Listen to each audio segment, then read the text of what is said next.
السلام عليكم ورحمة الله وبركاته. ازيكم عاملين ايه؟ يا رب تكونوا كلكم بخير. في الفيديو السابق لاخونا وائل الصديقي آه طلع علينا باربع خرافات في فيديو الايدز.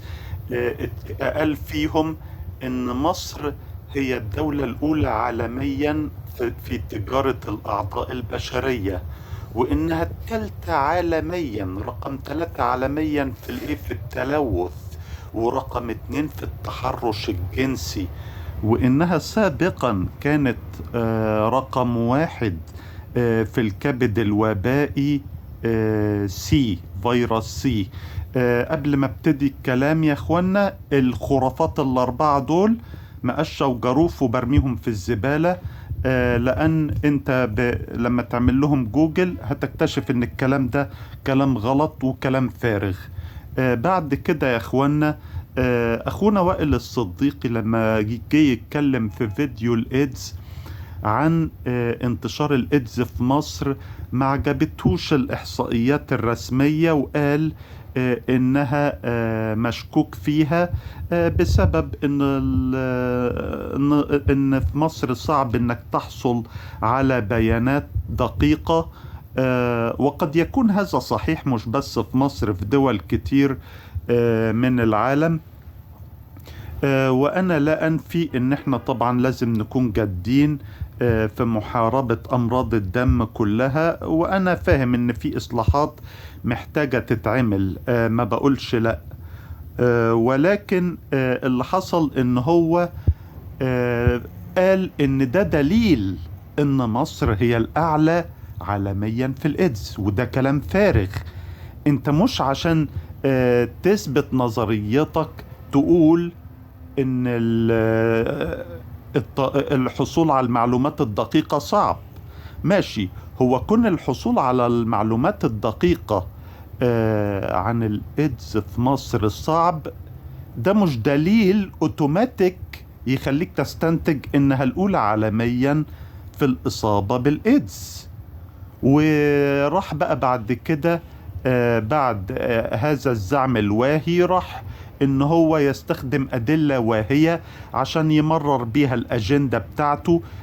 انه يقول القريحة بقى بتاعته، ان ال15 مليون مصري اللي عايشين برا مصر هو خلاهم 20 مليون. ان شاء الله ما حد حوش، معرفش جاب ال20 مليون دول منين. هم 15 مليون. فراحت بقى القريحة بتاعته لان ال15 مليون او ال20 مليون شخص مصري اللي عايشين برا مصر وبعد كده بيروحوا مصر، ان دول ناس مقضيينها، الله اكبر. وان هم ناس ناس ملوثين، وبعد كده بينقلوا التلوث لما بينزلوا مصر، وكلام غريب من ده.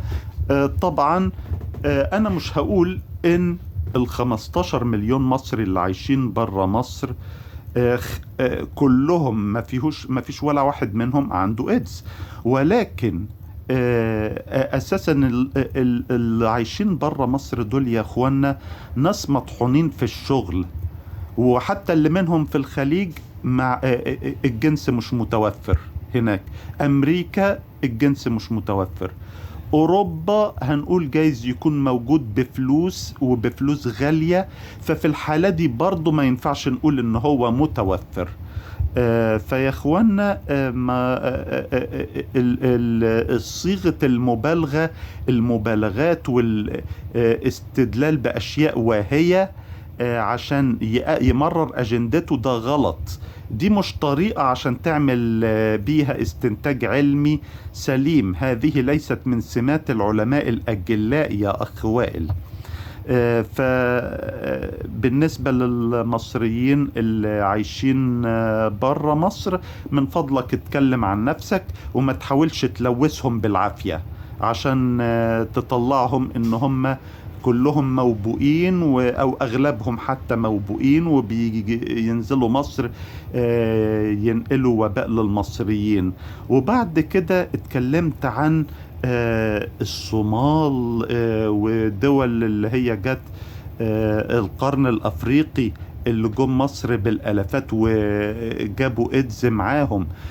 وقال ان من ضمنهم جنوب افريقيا.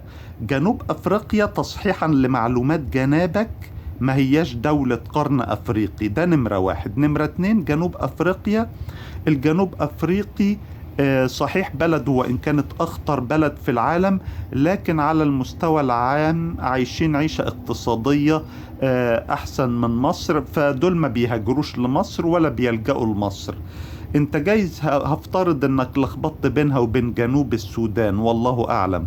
لكن اللي جم لمصر ايوه، جنوب افريقيا اعلى عدد من اصابات الايدز في العالم، بس مش دول اللي جم مصر. اللي جم مصر جايز صوماليين، جايز من جنوب السودان، ودول مش اعلى معدلات او ولا اعلى اعداد للاصابة بالايدز في العالم. وانت بتتكلم عن الافات في وسط اكتر من 100 مليون او 110 مليون.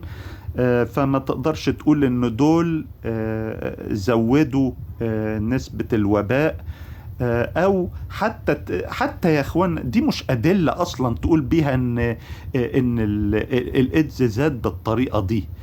فيا اخوانا، صعوبة الحصول على المعلومة لا يؤكد الضد بتاعها، ده اولا. فمش معنى ان منظمة الصحة العالمية مش قادرة تحصل على معلومات عن الايدز في مصر ان هو رقم واحد في العالم اوتوماتيك. دي طريقة غلط في الاستنتاج. وكمان ما تلجأش لان مصريين عايشين في الخارج بيروحوا لمصر عددهم 15 مليون، فتقول لي دول جابوا ايدز معاهم، ده كلام فارغ. وبرضو وجود ناس من وسط افريقيا، ودول ما هماش اعلى الناس اصابة في العالم، بس لو فرضنا ان في عندهم ايدز كتير زي ما انت بتدعي، فده لا يعني اوتوماتيك ان هم نشروا الايدز في مصر. فكل الكلام اللي بيحاول يثبت بيه كذبته في الفيديو السابق ان الايدز هو اعلى، ان مصر الاعلى دول العالم في الايدز، كلها مبنية ادلة واهية، مبنية على ادلة واهية. فدي مش طريقة انك تعمل بيها استنتاج صحيح. فارجو ان الصورة تكون وضحت يا اخوانا. وبرضو بأكد ان طبعا انا مع ان الانسان طبعا يعمل وقاية شخصية. انا مع ان الانسان طبعا يحافظ على نفسه ويعمل تحاليل بصورة دورية عادي. الإنسان لا ما يعرفش الخطر بيجيله منين. فأنا متفق معاه فقط في الفيديو بتاعه عن الإيدز في حاجة واحدة، إن الوقاية الشخصية، وإن الإنسان يعمل تحاليل دم عامة وخاصة قبل الجواز. ده أنا متفق معاه فيه تماما. لكن بقيت كلامه عن الفيديو بتاع الإيدز في مصر هو كلام خطأ، وأرجو إن هو يعني يكون موضوعي ولو شوية في فيديوهاته. أشكركم على المشاهدة، والسلام عليكم ورحمة الله وبركاته.